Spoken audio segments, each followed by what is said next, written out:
Hello, my friends. Today I am going to read you a lesson from my history book.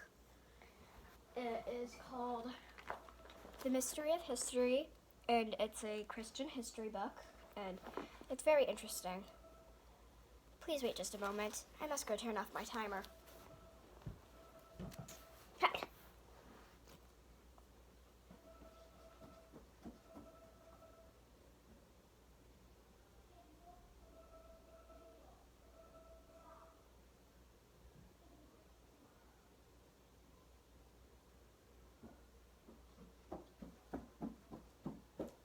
Hello, I'm back. So today we're going to be reading The 1001 Nights, Tales from Arabia. So the date on this is 86. So let's see what this is about. Have you ever wanted a magic genie that could grant you all your wishes? Have you ever dreamed of sailing through a moonlit sky on a flying carpet? How about opening a secret cave door by chanting, "Open Sesame"? Whether you secretly wanted any of these things or not, you've probably heard of such adventures as these. Magic lamps, enchanting genies, flying carpets, and secret caves. All of these mysterious things are from Arab legends written during the Abbasid dynasty. Today we will look at this lighter side of the Arabic world and at the origin of these stories. In 750, the Abbasid family gained control of the Eastern Arab world.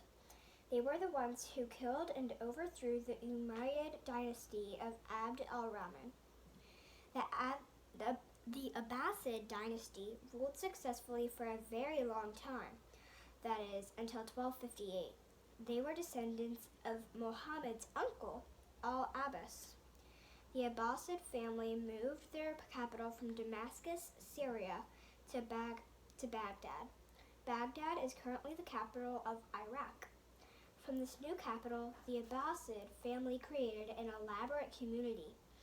Much like Cordoba in Spain, Baghdad was bustling with trade, learning, and wealth of its own. It quickly became one of the largest and most amazing cities in the world, second only to Constantinople, its Byzantine neighbor. The most famous of all the caliphs in the Abbasid family was most certainly Harun al-Rashid. By 786, he was the fifth caliph or king of the Islamic Empire in the East. Although Harun al-Rashid was a powerful military leader fighting successfully against the Byzantine Empire and Tunisia, his real claim to fame came from being a gentleman of sorts. Harun distinguished himself from others by his passion for learning and his love for the arts. He disguised himself from time to time as a commoner just to experience the daily life of his own people, while at other times he mingled with the highest of kings. To Charlemagne, he gave the gift of a water clock made of fine leather and brass. It contained tiny doors that opened and closed each hour with the ringing of delicate chimes. It was in this imaginative environment of the great palace of Harun al-Rashid that the stories of the 1001 Nights came to life. They are sometimes called the Arabian Nights. Harun al-Rashid, the fifth caliph of the Islamic Empire in the East, promoted art and literature while expanding his empire. Now we're going to read about the Arabian Nights. Legend has it that a queen named Scheherazade made up the stories of the Arabian Nights as a clever way to keep herself alive. As the tale goes, Scheherazade was engaged to marry a Persian king or sultan named Shahryar. Shahryar had a strange and wicked custom. He made it a law that every one of his new brides be killed the morning after their wedding. In fear for her life, Scheherazade decided to tell a fascinating story to her new husband after their wedding.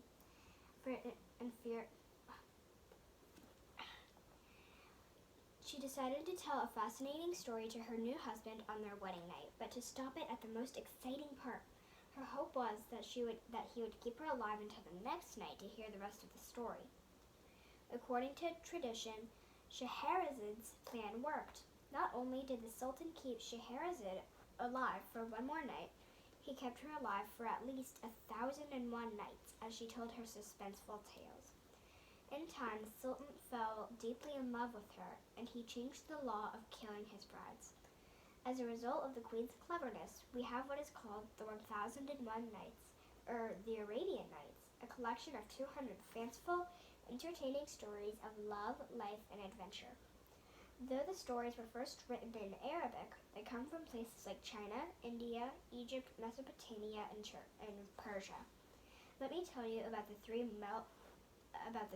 most well-known stories. Chances are you've heard them before. Now we're going to read about Aladdin. The first tale is about a young Chinese boy named Aladdin. It seemed that Aladdin was hired by a magician to go into a cave to retrieve a magic lamp. Aladdin went in as he was hired to do, but once he was there, he refused to give up the lamp. For this, the magician locked Aladdin in the cave. Aladdin clung to the lamp and affectionately rubbed it. What he didn't know is that in rubbing the lamp, he would awaken a magical genie. The genie exploded out of the lamp to announce his lifelong dedication to Aladdin for freeing him. The genie promised to give Aladdin everything he ever wished for. Rather than ask for riches or gold, Aladdin wished first to marry the Sultan's beautiful daughter and give her a lovely palace to live in. Much to his delight, he received them both, but the evil magician who had lost his lamp wanted revenge on Aladdin. He played a trick on Aladdin's young bride to get the lamp back, and he had transported the entire palace to another country. But the story has a good ending. For the love of his bride, Aladdin followed the magician, rescued the princess and a lamp, and returned to his palace to where it belonged. The story is a classic filled with adventure and romance. Now we're going to read about Ali Baba and the 40 Thieves. The next tale is the one about Ali Baba. He is the main character of the story called Ali Baba and the 40 Thieves. In this story, Ali Baba lived in Persia, and traveling along one day, he came upon 40 thieves. He saw that they were able to open a secret passageway of a cave by saying the magic password, "Open Sesame." In fascination, he secretly watched the thieves until they left.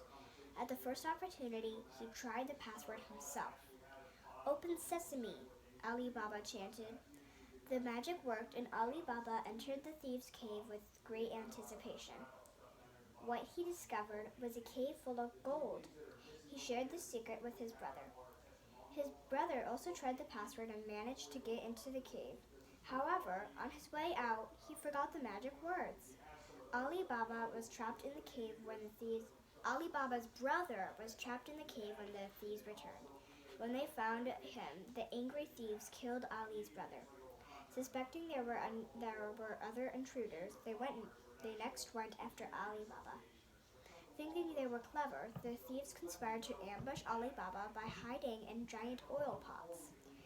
There, they secretly waited for a chance to attack. But as fate would have it, a slave girl named Morgiana poured hot oil into the pots, thus freeing Ali Baba from the plot against his life. And of course, to end this story, Ali Baba inherited all the gold that he had found. Sinbad the Sailor. The last tale I will share here is the one about Sinbad the Sailor. He is a rich storyteller in the Arabian Nights. Sinbad overhears that a poor beggar is jealous of his fortune. To lessen the beggar's pain, Sinbad invites him to listen to 7 adventure stories of how Sinbad came to be rich. It becomes clear from the danger of each and every story that getting rich isn't easy and it requires much bravery and cleverness. For example, Sinbad tells of when he was forced to poke out the eyes of a giant ogre so he wouldn't be eaten alive. He describes an episode where he saved himself from the jaws of a snake by building wooden armor. Sinbad shares, too, how he rode a giant bird through a valley of death to snatch diamonds. He tells of how he was buried alive in a tomb full of skeletons and riches, but how he wriggled away from the tunnel of the badger with pockets full of jewels. In each instance, Sinbad the sailor remained a brave and honest man, which led to great wealth and rewards from the kings who knew him. In the end, Sinbad the sailor shares his wealth with the poor beggar, and they become friends for life. As you can tell, most of the stories of the Arabian Nights are pure fun and fiction. They are full of fanciful characters like genies, giants, and ogres. However, the tales give us a colorful glimpse into the fantasies of the Arab world. It's like peeking into the rich imagination of another culture. And that is our story. So, have a good day. Like and subscribe.